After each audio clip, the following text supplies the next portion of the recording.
All right, yeah, let's go ahead and get started. The Waterwise Landscapes webinar for today, November, what is today? I don't even remember. The 3rd, we're past Halloween.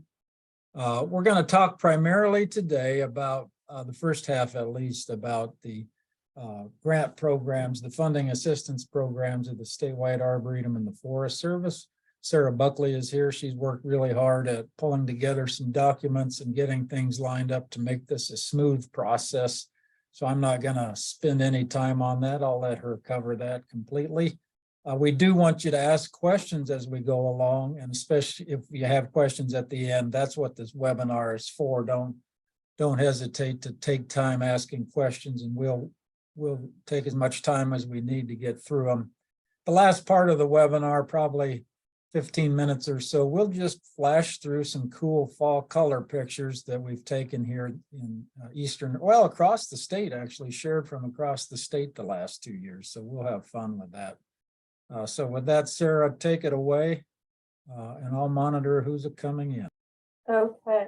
Hi, everybody. I know a lot of you, but for anybody I don't, I'm Sarah Buckley. I'm the Sustainable Landscape Specialist for the Nebraska Statewide Arboretum. So I work on our funding programs. And we are going to open a winter application period this year. The last few years, it's been mostly in the summer, but that's not the best time for me, and that's not the best time for you, and that's not the best time for contractors. So we're going to try to do some winter planning this year for maybe some spring, but definitely our fall planted projects for 2023. So I just wanted to walk through what programs are open and what it'll look like if you have a project that you want to apply for funding for. So I'm going to share my screen. This is our website, plantnebraska.org. And under this What We Do tab, we have project funding. And this first page just highlights each of our programs. So we have 2 programs that are focused mostly on trees. So the 10 Free Trees program, a lot of people are familiar with that. It used to be called the Retree program. This is 10 trees for your community in the fall. And you've probably worked with Kendall in the east and Chrissy in the west to get those planted. That program is going to maintain its original timeline where you apply in July and plant in the fall. So we're going to kind of forget about that one today. Trees for Nebraska Towns, coordinated by Kendall, who's at a different meeting right now, will be opening this same process. So this is for any project that focuses on our large maturing shade trees. So getting shade over parking lots, getting shade over our streets, shade in our parks, anything of that nature. You want to look at the Trees for Nebraska Towns program. It does have some capabilities to help with an understory planting, a shrub layer, or some ground cover. If you want to do kind of an all-encompassing project where you're planting trees down to the ground, we can also combine programs. So we can make sure we get you money from T&T for trees, and then we can get money from my programs to cover that understory. Because each program has its own goals that its funding needs to go toward. In the landscape side of things, we have our plant grants. These are small scale projects. We look for things that need $5,000 or less. They're pretty cut and dried sites. They maybe just need to pull up some turf. And the way these grants work is that someone from NSA shows up with a truckload of plants. We put them in the ground, and then we split the bill. So very low paperwork, very low planning. Easy for a new volunteer group, a school group, people with not a lot of planning and design experience can get these projects done very easily. And then we're there on site to give a little bit of advice before we leave on establishing and caring for that landscape. Greener Towns and Waterwise programs are very similar. They're both focused on our larger scale landscape projects. I'll highlight when I'm done talking about how to get funding, I'll highlight some of the things we have funded with these programs. So these are 50-50 match programs. So for every dollar that the program funds, you're responsible for funding $1. And we can include donated match and volunteer time in your portion. So that way the project is half paid for by us and half contributed by you. They can cover everything from rain gardens and bioswales to drought tolerant and xeriscape gardens, from, formal, city entrance projects to maybe a more relaxing wild natural landscape in a park. There's a lot of freedom in these projects to do what your community needs. So the way we're going to handle these applications is with a pre-application consultation meeting, because we've found that a lot of people, they know their project. That doesn't mean they know what funding program they belong in. That's our job, to know which funding program a project belongs in. If you know you need landscape and you know you need trees, at least you know which category to start in. Trees, you're going to end up meeting with Kendall. Landscapes, you're going to end up meeting with me. And that's a big name for a really little meeting. I couldn't find a better name that accurately described what's happening, but it really just is a, before you apply, have a 30-minute meeting with me, tell me about your project so I can make sure that you're working toward the correct program and that we've given you the correct questions to ask as you go about planning. When you click on this link, you can get a couple more details about the program itself, but then really what you're going to end up doing is scheduling a meeting. Choose your day, choose your time, and then you'll answer a few basic questions. This is the same for every program. Give us your name, your email, your town, an idea of the funding amount you're asking for. Not everybody will know this. Just an idea of where you think your project will fall, the kind of help you're going to need to get this project off the ground and going, and then anything else you want me to know, and maybe questions that you want us to be prepared to answer for you. And we'll confirm the meeting and we'll see you that day and we'll get you started on your application. So the goal of this is not to sound like, an overwhelming present your project meeting. It really is just so that we can work together on planning this project. Our application process is going to be much more of a guided planning process than a formal competitive fill out a form and then find out 3 months later if you got funding. At that pre-consultation meeting, we'll let you know, yes, this project sounds like it fits in our programs. Here's the one you're going for, and here's the next steps to take, or we'll be upfront with you right then and there if this is a project that doesn't seem to fit NSA's goals or maybe isn't eligible for the funding we have to offer. That way we can let you know that right away before a whole bunch of work is done. The timeline, the call for applications is open now for these. You can schedule a meeting with us as of the 1st, and we'll be taking consultations, we'll be taking planning projects through the end of January. At that point in early February, we're going to wrap up our allocations for the next year, and really take a break to focus on those projects that we've awarded funding to. We expect to see projects planting May through October with that midsummer break as usual. And the projects will need to wrap up. The final reimbursement will be due December 10th. That way we leave a little bit of a buffer before we all go on our holiday shutdown at the university and we're not able to be contacted for questions. So I am going to go into what that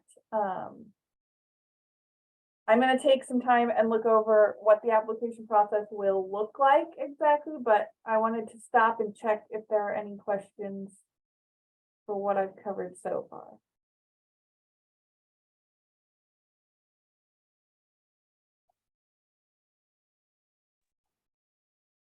Sarah, maybe just up front, let's let everybody know where these funds come from. Oh, that's a good point, Justin. So Greener Nebraska Towns and Trees for Nebraska Towns are funded by the Nebraska Environmental Trust. Our Waterwise program is funded by the Nebraska Department of Environment and Energy. And I think, Justin, correct me, the 10 free trees, is that also NEP? Yes. Okay. So most let's see, 4 out of 5 of the programs are funded by the Environmental Trust. And then the Waterwise program is the Nebraska Department of Environment and Energy. That's our new program this year. It has been we're bringing it back from, when did you close the last Waterwise program, Justin? Yeah, probably 6 or 7 years ago. Yeah. Yeah, and their goal there is to assist communities with prevention of non-point source pollution and stormwater runoff. So that's the big thing. But and you'll be seeing a lot of, you know, as we plan them, workshops and demonstrations and trainings centered around those type of projects by starting over the winter and then highlighting some of the projects that are going to be planted in the spring.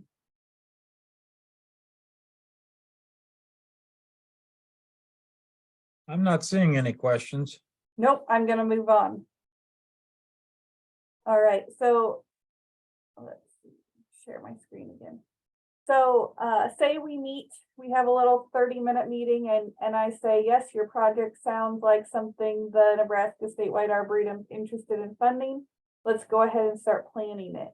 And that application planning period, we're going to do that together, and we're going to do that using this workbook. And in the end, this is going to serve as your application. It's going to detail out for us who's on your team, what your goals for the project are, how you plan to prepare for the project, how you plan to care for it. That's a really big deal to us, that we focus on beyond planting day, that we really make these investments count into the future. And then plant selection will come later after your funding's awarded and you get into the implementation process. But what we'll do is we'll set due dates based on how often your team plans to meet throughout the winter period. You'll fill out these workbook pages and the budget table, that everybody's favorite part of a grant request, the budget table. And those will serve as your application. The goal here is that as we've planned this together and gone through it together, this is a choice that for us to allocate money based on your plan, and not, you know, this fill out an application, you'll hear back from us in 3 months if you've been chosen. We'd like to work with you and be a partner on this project as much as a funder.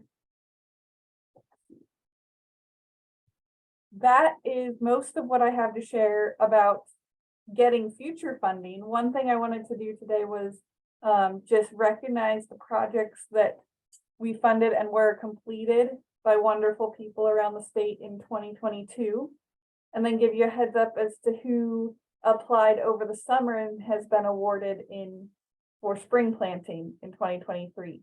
And then we'll look at some past projects, just hopefully to spark some ideas. We have a variety of things going on. I think any community could look at this list of projects and find something interesting to them. So in this last year, in spring and fall, we planted with an Eagle Scout project in Lincoln, Central Community College in Grand Island, Baldwin Wildlife and Education Center in Omaha, Bryan High School in Lincoln, the Butte City Gazebo area in Butte, Nebraska, Eden Park in Lincoln, the Grant City Band Shell in Grant, Nebraska, a landowners association around a sand lake in Waterloo, Whispering Hollow Neighborhood Association Park in Omaha, the South 24th Street Business Improvement District in Omaha, Beatty Elementary in Lincoln, the Living Memorial Garden in Sydney, the Equine Therapy Riding Academy in Gretna, Central Community College in Columbus, Hemingford Community Care Center, Bancroft Elementary, which is in Omaha, not in Bancroft. The Kalina is a project being done by Kinghorn Gardens in Omaha, and a project with UNLV Lab to plant some bloom boxes on campus. So those projects have all been completed. They were funded by Greener Towns and Waterwise this past year. And during our summer application period, we have awarded some funds for spring planting this year for a treehouse classroom at Schramm State Park, Air Park Community Center in Lincoln, Union Plaza and Aldersgate Gardens in Lincoln, Westview High School Arboretum, a new high school in Omaha, the Valentine Main Street revamp, the Neely Oakdale Ag Classroom, Nemaha County Hospital, Stoley Gardens in Grand Island. And then through Waterwise, we're going to have a bioretention project happening in Beatrice, another project happening at the Evergreen House in Gary, and a project in Fremont. So let's take a look. I don't have photos of these. They're too new, and some haven't happened yet, but we can go back in time and look at some of the projects done through the Greener Towns program in, I think, 2018 through 2021.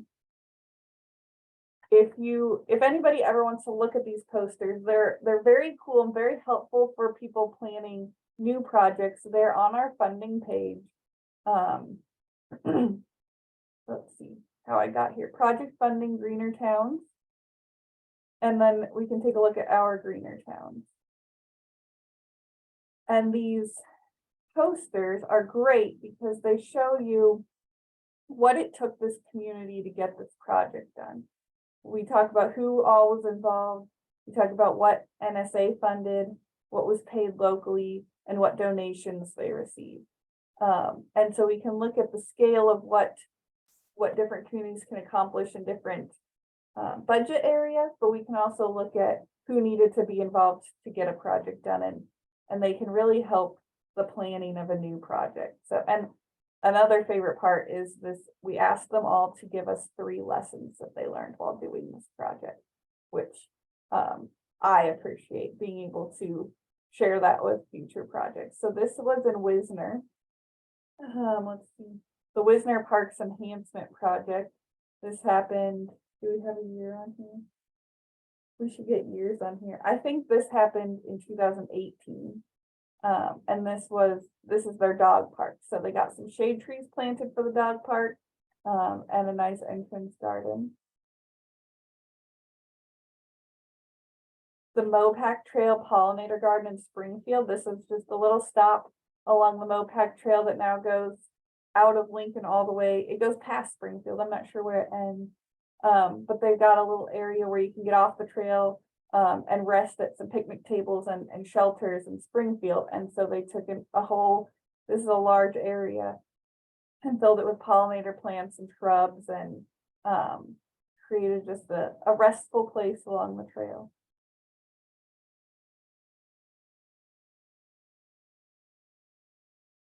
This one I don't know as much about. It was a plant grant in Taylor. So this is one where we showed up with a truckload of plants. They showed us where they wanted to plant and we laid it out for them. And this is along the Educators Memorial Trail in Taylor. So you can see their silhouettes that they have throughout the town. One of them's in this garden. The Fire Hall Arboretum in Thedford.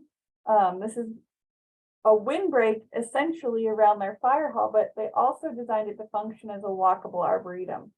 So they put in this path. I think right now it ends with this picnic table, but it was designed to continue all the way around the arboretum to give folks in town a walking trail, because they don't have a lot of sidewalks and things throughout the town. And then they put these tree labels up that tell a little bit about each tree. And I thought it was very creative to keep them from fading, because they're pretty exposed out there in Thedford. They each have a little wood flap. And so you can walk up and take a guess and try to identify the tree before you actually look. But it's also going to extend the life of their signs by quite a lot, being out there in the sun. Here's an example of what could be a Waterwise project. Jean, you would know more about this one in South Sioux City. A rain garden. They designed this to solve a problem in an area that wasn't draining anyway, I believe. Is that correct? Yeah, unfortunately, this year we didn't use it a lot. Yeah. We didn't get any rain, but the girls that work in that department, that take care of all the gardens in South Sioux actually kept it looking good because they kept it Good. watered. So, Yeah. they all the rain gardens in South Sioux look good this year. But it is completed and that was just a mock-up of what it would look like. And it looks a lot better than what that picture is. I'll have to Actually, get a more recent picture from you and we'll update this poster. okay, Yeah, we'll do that. it hasn't been a great year for selling rain garden projects. No. Hopefully that changes next year. This is just an aerial photo. You can't see where the garden is. It ended up being right here on the corner of this building. But Lake Wanahoo Education Center planted some native plants right by their meeting area so that they would have something to use for plant ID and showing off when they had education events. The Takema Pollinator Garden, I'll always remember this one as a neat partnership between a business that had land that wasn't being used and extension that needed a garden to do education. They took this whole empty half a block and turned it into a walkable pollinator garden. And I haven't visited since the spring after it was installed, so I need to go up and see it again. I'm sure it's filling in wonderfully. Ponca State Park did some heavy design on this one, really using the landscape to copy the natural landscape, but to translate it into an educational space that wasn't just completely wild, so that people can walk up and feel like they're in the natural landscape, but they can also identify the plants, they can access it on pathways. It's right there at the entrance to the state park by the pool. So very, very visible. This is a library at Plainview, Nebraska. They had a new library building with no landscaping around it. So these were some students that came over from the high school shop class to help with planting. Scotts Bluff, I think they did these bump out planters at all of their street corners to shorten the distance that pedestrians had to walk across the street to solve safety problems. But then they also turned it into an opportunity to get more green in the downtown. And they filled all of those bump outs, is what they called them, with plants. So I don't need to go through every single one of these posters. They're here. They're always here for you to look at, to reference, to get ideas from, to get ideas of the cost of doing different projects. And then we do also highlight the plants that were used in each project, just 4 from each, but there's ideas for plants in there too. So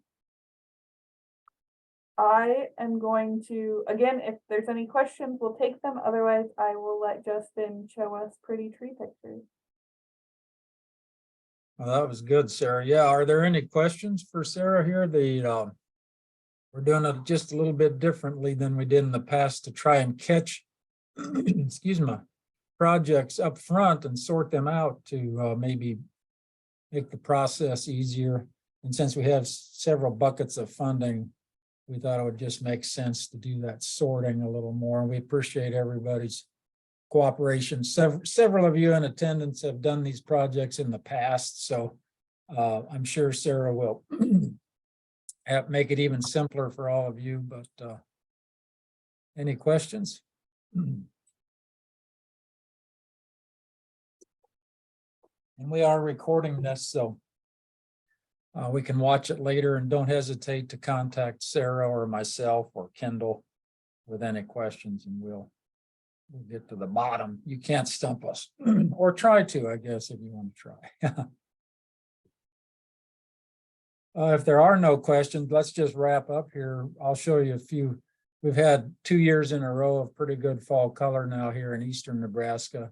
Last year was a much different year because we had summer moisture here in the east.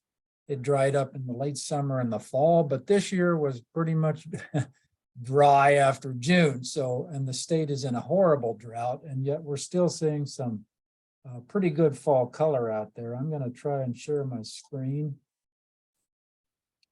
And I would appreciate too, again, if anybody has any comments or thoughts from your own part of the world in this regard. We'll take them as we go along here, but can you see that screen? I hope you can. Let's just go through this, the fantastically fabulous fall foliage, even here in Nebraska, prairie country, where our fall colors can be pretty muted. We're nothing like the New England states, right? But we can have pretty good fall color, and the last couple of years, well, last several years have really shown that. Before we get into some pictures, though, just a few thoughts about fall color, just off the top of my head. If you want to know more, there's a lot of good websites that cover kind of the science of fall color. Why do our trees change color? The biggest factor anymore, the science is revealing, it's the length of the nighttime. So as the daylight shortens and the nighttime, the night, I guess, gets longer in the season, that's the biggest cue to our trees and other plants to start shutting down for the season. Of course, temperature can play a factor in that, but it's really not clear that temperature has as much to do with that. You can learn more about it here at the USDA Forest Service site or several other sites. And here's what they generally say. As night length increases, chlorophyll production stops and the chlorophyll breaks down in the plant cells. The carotenoids and anthocyanins that are present in those leaves are then unmasked to show their true colors. That's kind of it in a basic nutshell. There's more chemistry than that going on, but that's what's going on in a nutshell. Now, here in the Great Plains, in the central part of the country, we get these wild temperature fluctuations, including in early fall. And so often if we get well below zero, like closer to 20 degrees or more, and out there in western Nebraska, it can even be colder, that will really disrupt the process and leave our leaves kind of freeze dried. What happens is those plant cells actually burst, the water in those cells burst, and then the plant can't reveal any color because it's all lost to the sky. The dry summer can reduce foliar diseases and help make leaf color more vivid, such as with cottonwood. If you ever notice cottonwood, it shines really brightly most years in central and western Nebraska, but it can look like a real dog here in the east because it gets a lot of leaf spots from our higher humidity. Conversely, though, just remember that drought can cause a lot of trees to drop their leaves early, and then they may be shutting down well in before summer's over, so fall color can really be stunted. And George, you were talking about that in the Ogallala area. So I'm impressed this year here in the Lincoln area that despite the horrible drought, we've gotten some pretty good fall color. Leaves growing in full sun generally show better fall color than those that are in the shade. And you can even see this on an individual tree. The top of the tree in the sun is colorful, and maybe lower branches or shaded sides are not very colorful. Some of the best color for us here in the central US are in our shrubs and perennials. I say pepper the landscape with really colorful shrubs and perennials, and you'll have fall color every year. Fall color is fleeting in our area. This last comment, fall color for us is fleeting. We've had some years here where they were just duds. And so if we've planned our whole landscape around fall color, we're kind of disappointed. But let's, I say, dang, fall colors are a pretty enjoyable part of the changing seasons, and they can help soften the blow of winter. So let's enjoy it while it lasts. We'll just run through some pictures now of some fall colors seen here across the state. And many of these are pictures I've taken here in eastern Nebraska. But if they're not a picture I've taken, I've noted it where they've come from.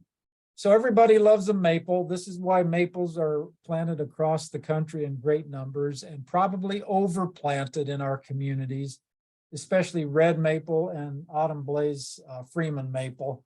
But we've got to admit they color up nicely. And here in the Lincoln area, most years, red maple is one of the first trees to color up depending on the cultivar. And we usually get really vivid, nice reds out of that. So it's not a bad tree by any means. It just gets overplanted a little bit. This guy on the right autumn blaze maple, that is definitely overplanted. And it has poor branch structure. So again, not a bad tree, but it's the most commonly planted tree across the US. And we just really need to start finding other trees to plant instead of that. Remember that it's a glorified silver maple. It's a silver maple hybridized with a red maple to give us that color, but it still has the branching and storm problems that silver maple brings to it. One of the great stories for fall color in Nebraska is the little town of Table Rock here in the southeast part of the state. They are peppered with sugar maples, and there's a fun story about how they've been spread around the community, mostly by people just digging up seedlings and sharing them with each other. And so there are literally a few hundreds of these sugar maples around town, way more than any other town that size would normally have. And sugar maple has just really proven itself to be one of the better maples for eastern Nebraska for sure. I think it's better than red maple. It has better branching, it's longer lived, it's more drought tolerant. So we need to plant more sugar maple. These are some pictures I took just a couple weeks ago from Table Rock when we were there for a fall program. The picture in the lower right here is just the leaf fall color of Caddo sugar maple, to remind you that sugar maple has a wide-ranging geographic distribution. And there's a variety in Oklahoma, central Oklahoma, called the Caddo variety of sugar maple that is especially heat and drought tolerant. And for southern Nebraska, western Nebraska, that's probably the better choice to tolerate our drier conditions.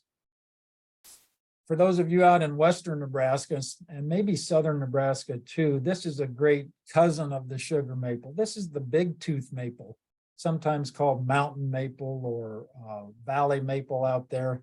And it's a cousin of the sugar maple, the Acer grandidentatum. These pictures were sent to me by Tim Buchanan. He's the retired city arborist in Fort Collins, Colorado, and he loves that tree. So if you're out west, maybe, this is a smaller tree, maybe half the size of a sugar maple, think about giving big tooth maple a try. Nebraska, especially in the southeast part of the country or eastern part of the state, has a lot of Norway maple in our communities. These were planted with great abandon in the 70s and 80s, and thankfully we don't plant them as much anymore as we used to. The last 2 years we've had pretty good fall color with Norway maple, but they usually get caught with their shorts down, so to speak, and are green when our freezes set in here in eastern Nebraska. But this year we're extended enough to get some Norway maple color. And then there are a few other maples that we could celebrate. I really love this ornamental one here on the left, Shantung maple. This is a picture from the east campus of the university just a few days ago. I have them in Waverly in our arboretum. They're really reliable for growth and drought tolerance, and some years give us really good fall color. The middle picture is a tree I have in Waverly that's called 3-flower maple, Acer triflorum. It has a little bit more orange to it in a good year, although a lot of years I don't get good fall color on that. That has a very attractive bark too.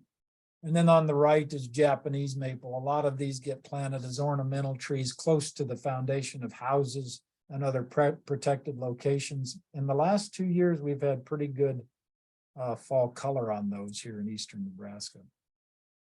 Okay, those were the maples. That's what everybody thinks about for fall color across the country.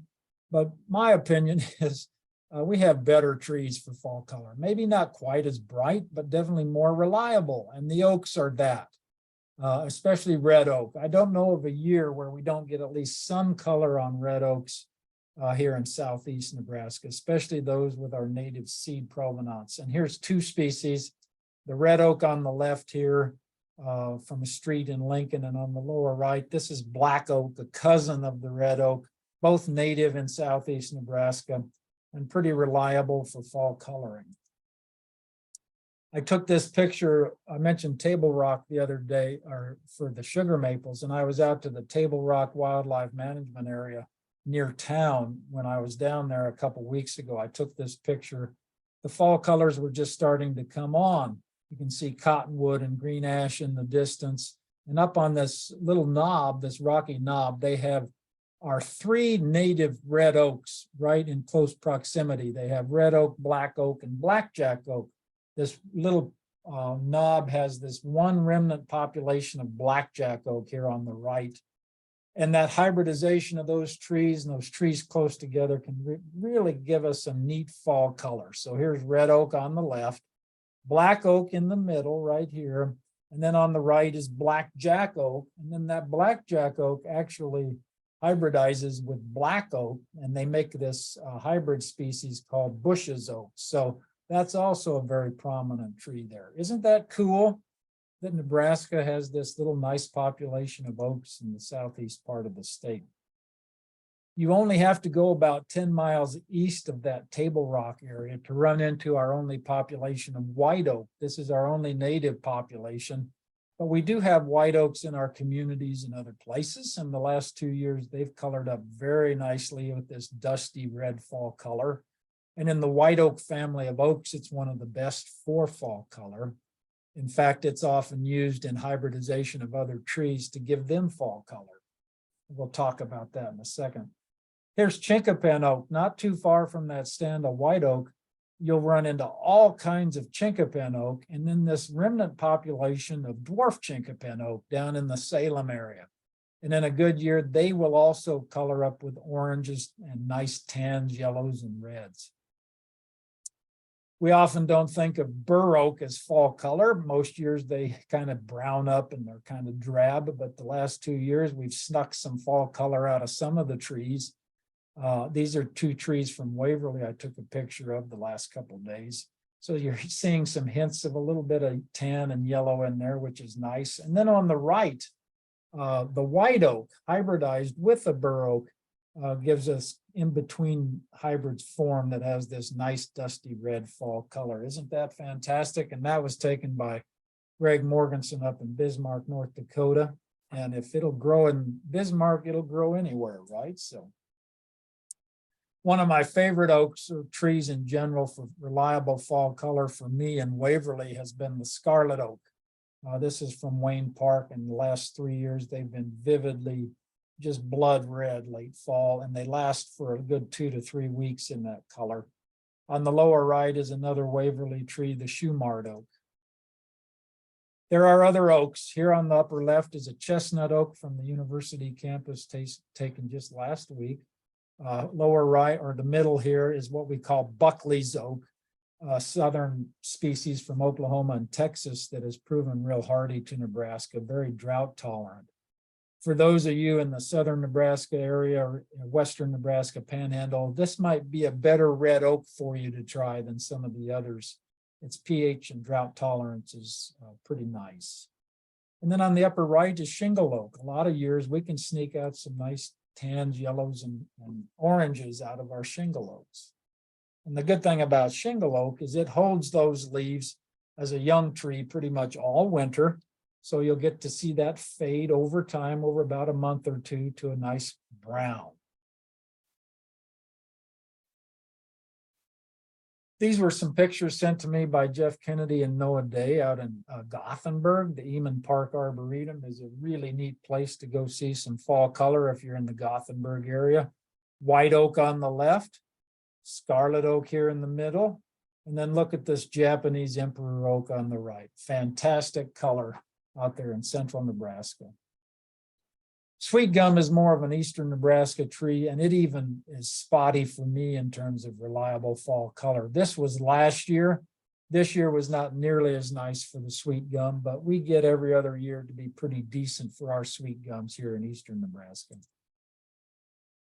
Tulip tree is another one that more of a southeast U.S. native, but here in east southeast Nebraska, most years we're going to sneak out some nice fall color out of it. And you can see why it's often thought of as a poplar tree, because it looks very much like a yellowing cottonwood, doesn't it?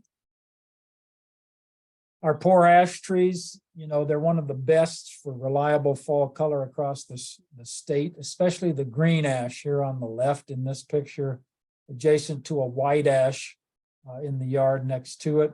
And all these trees now are under the threat of emerald ash borer, so we don't plant them again. but every year we get good, vivid, reliable fall colors from our ash trees. So it's really sad to think about so many of them going away. Here on the upper right is a picture of Manchurian ash from the Wayne Park in Waverly I took a few weeks ago. They color up early. They're one of the first, along with our own green ash, to color up in the fall. So if you're after an ash to replace our green ash, you might try Manchurian ash. It is resistant to the emerald ash borer, so that's its one advantage. There's our cottonwood, our state tree. In the last 2 years, we've had really vibrant, vivid yellow colors here in eastern Nebraska with the cottonwood. Most years we don't get that color here because of the foliar diseases, but you get them a little bit more reliably. I've seen some of the most spectacular fall color I've ever seen in Nebraska out in the Pine Ridge of the Shadron area because of those cottonwoods coloring up late summer and early fall. Bald cypress here in eastern Nebraska does pretty good and usually has a pretty nice, reliable, kind of a dusty red fall color. This picture was taken downtown just about a week ago in Lincoln. We don't think about it, but hickories are going to be a good substitute for green ash, and most of them in most years can color up really nicely. The one on the right here is bitternut hickory, very reliable for us, and then shellbark hickory on the left. Black cherry and choke cherry, cousins of each other. The black cherry is more of a big tree here in the east, and the choke cherry grows well across the state. They almost always give us a good, reliable apricot to orange yellow fall color. Ohio buckeye, just like the cottonwood, it usually colors up nicely in western Nebraska and is a dud for us here in the east because of its tendency to have foliar diseases on the leaves or blights. But this is a tree selected out of North Dakota called Lava Burst with reliable fall color for the Central Plains.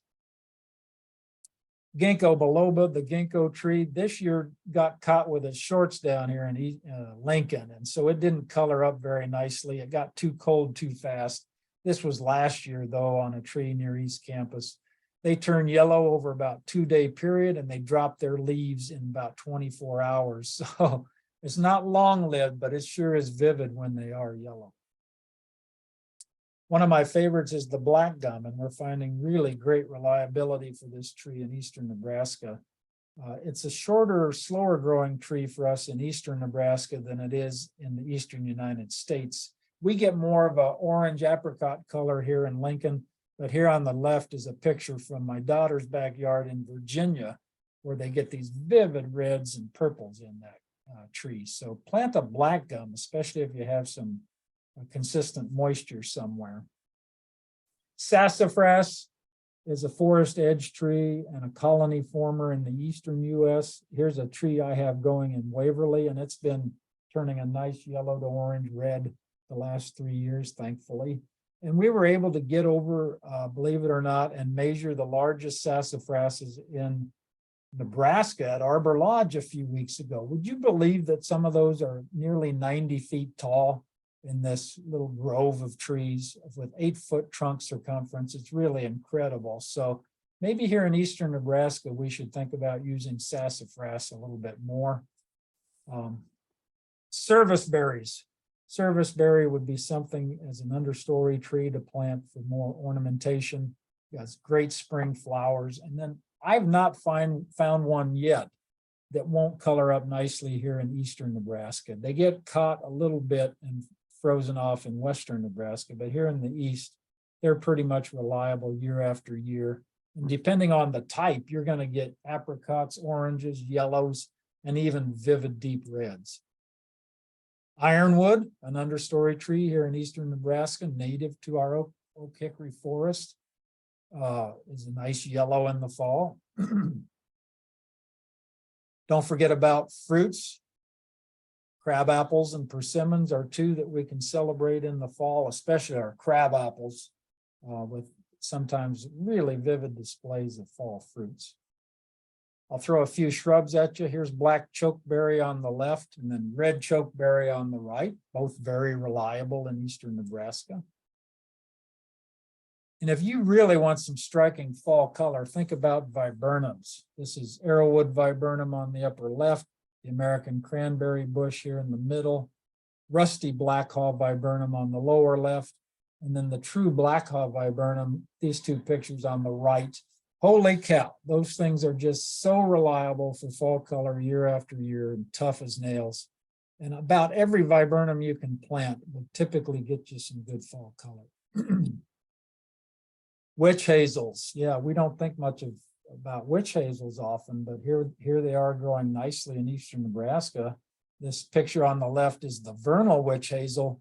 They bloom in the spring or very late winter, and they're turning nice yellow this time of year. Here on the right is what we call the American witch hazel, and it's actually blooming right now this time of year. So you can get winter interest even on the flowers, or I should say fall interest on flowers of witch hazel.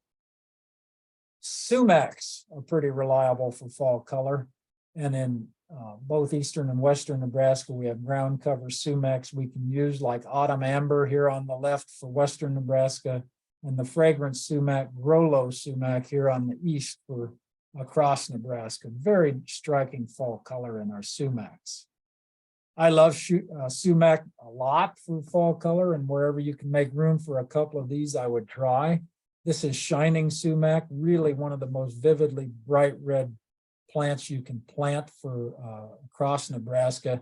It does sucker. It'll be a little bit like the smooth sumac on the right. So you want to give it room to run a little bit, but you'll enjoy it if you do. It's not nearly as aggressive or thuggish as the smooth sumac though on the right.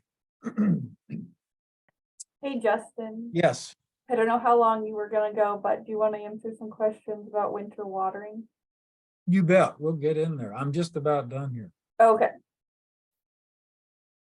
Okay, and then another sumac to think about here is cutleaf staghorn sumac. These pictures were from western Nebraska. This is Amy Seiler's picture from Gearing on the left, and Bruce Hoffman here from Common Sense Nursery on the right. And then don't forget our herbaceous perennials. We live in the Great Plains where the prairie once ruled, and holy cow, I mean, there's some great plants out there with fall color in our prairie plants and other perennials. So here's prairie dropseed on the left. Thank you, Kathleen Q, for that picture.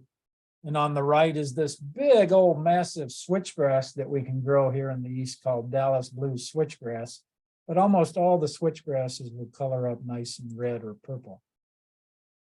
Our state grass is little blue stem here on the left on East Campus, and then over in one of the gardens here, I think Terry James is on, and this is one of the plants she helps maintain, the aromatic aster in the display gardens right next to Kime Hall.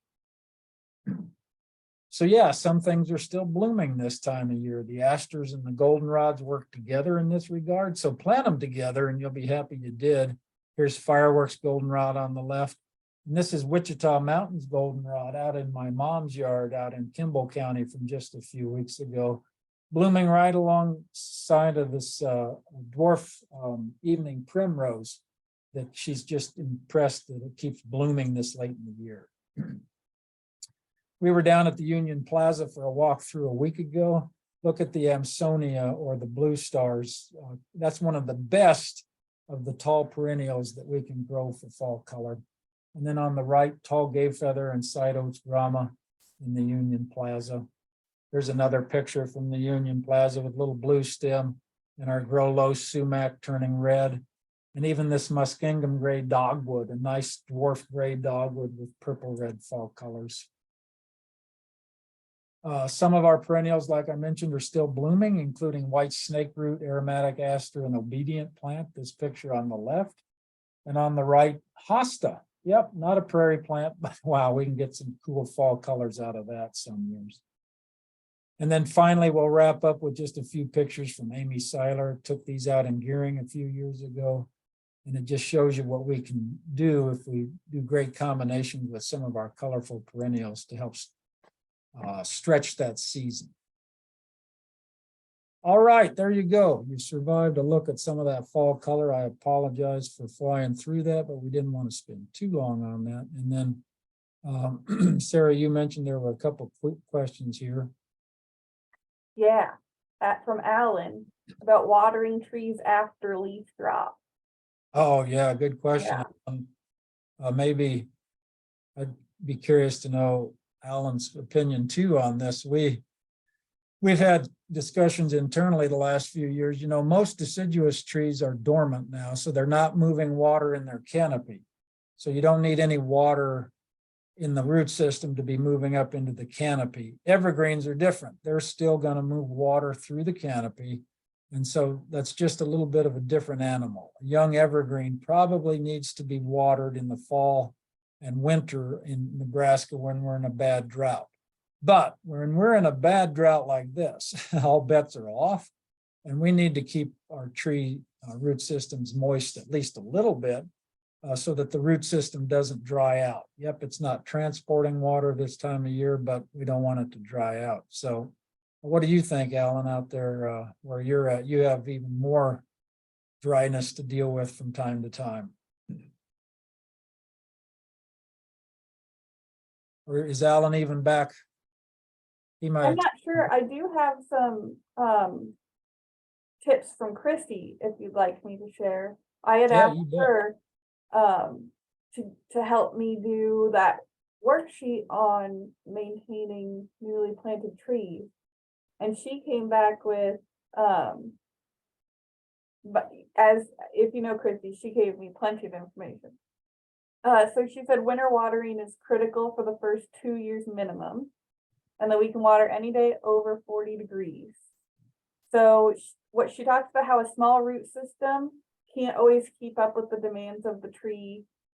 Even though it's not moving up to the canopy, we want to make sure that those little root systems that aren't quite yet reaching out into the landscape, that they're not shrinking any further, because we want to make sure that they go into spring with a root system that's ready to grow.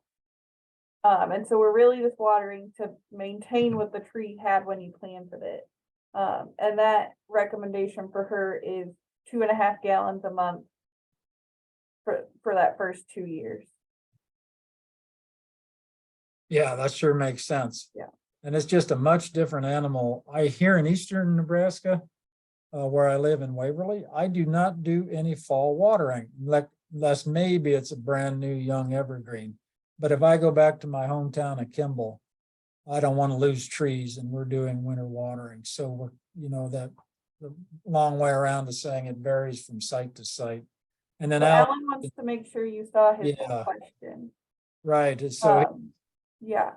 So his original question was, how much water should deciduous trees get after they've lost their leaves and are dormant? I would assume some to keep the root zone moist, but not nearly as much as through the growing season.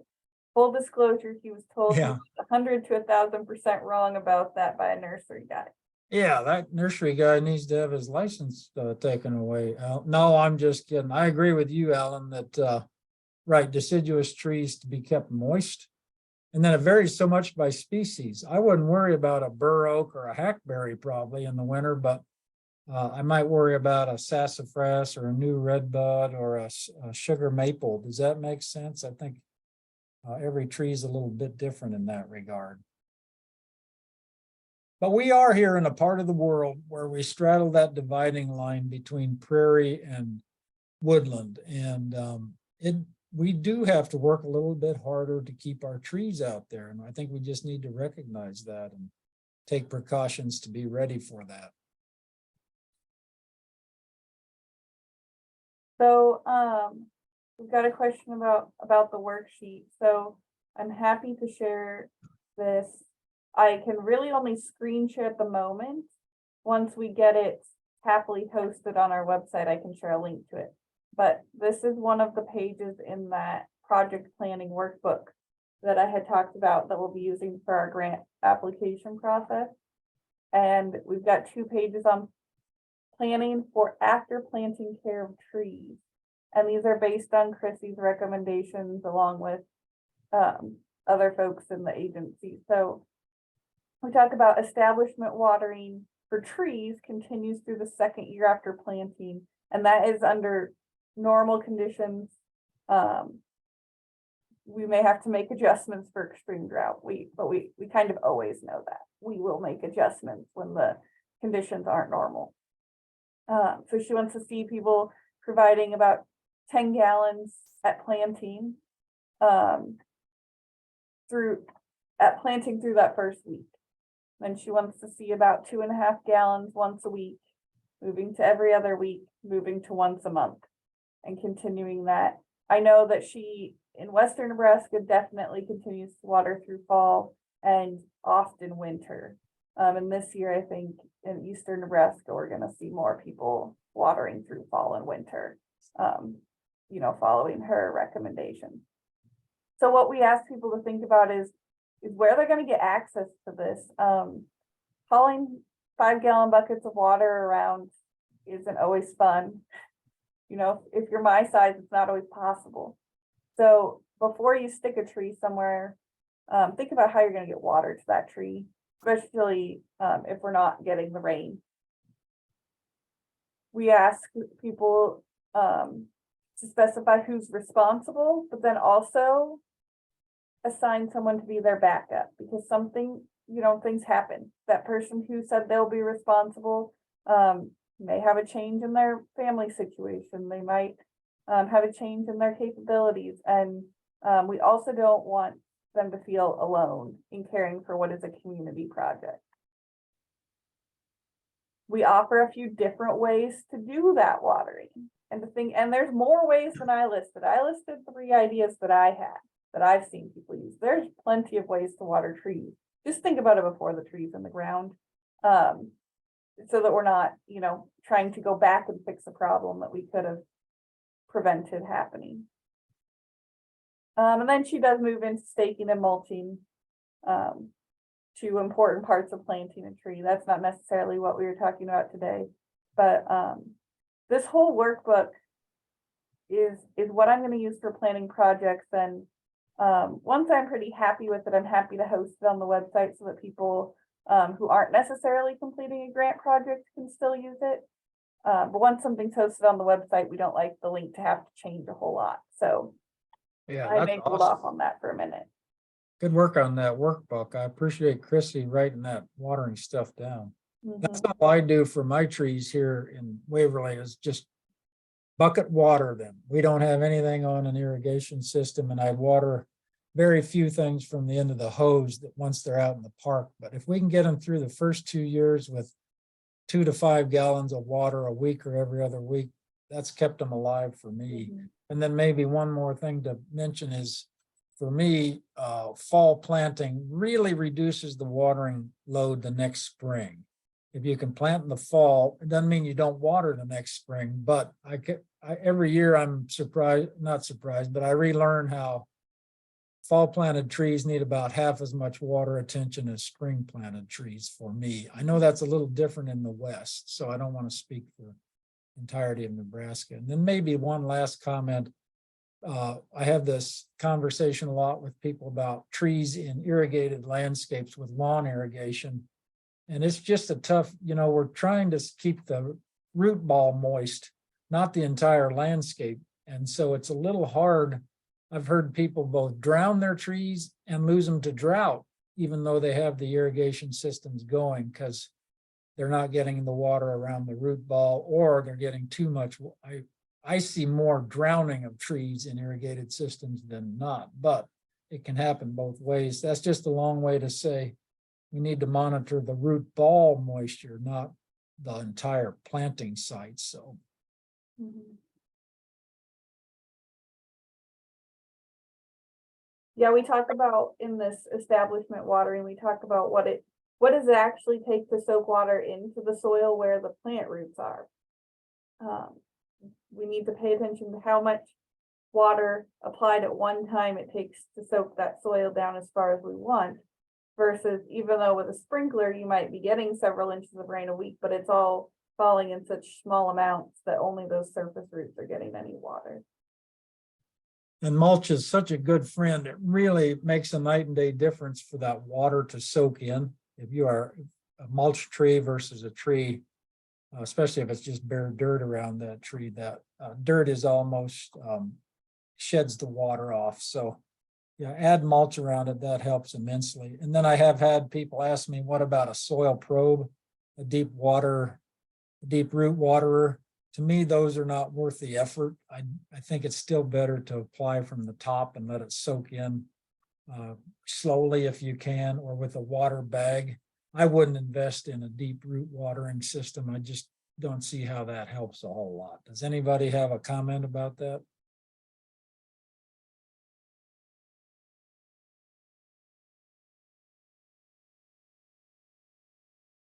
Otherwise, I think we've used up our hour here today, haven't we? We really appreciate everybody tuning in. That was good information, Sarah, that you pulled together. I really appreciate that. And we'll have this recorded and upright for people to learn more from. Any other thoughts?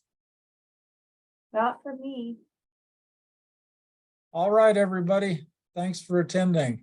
We'll be back maybe with one more before the end of the holiday break. We hope you have a good fall, the rest of the fall, November and December, and we'll check in with you later. Thank you.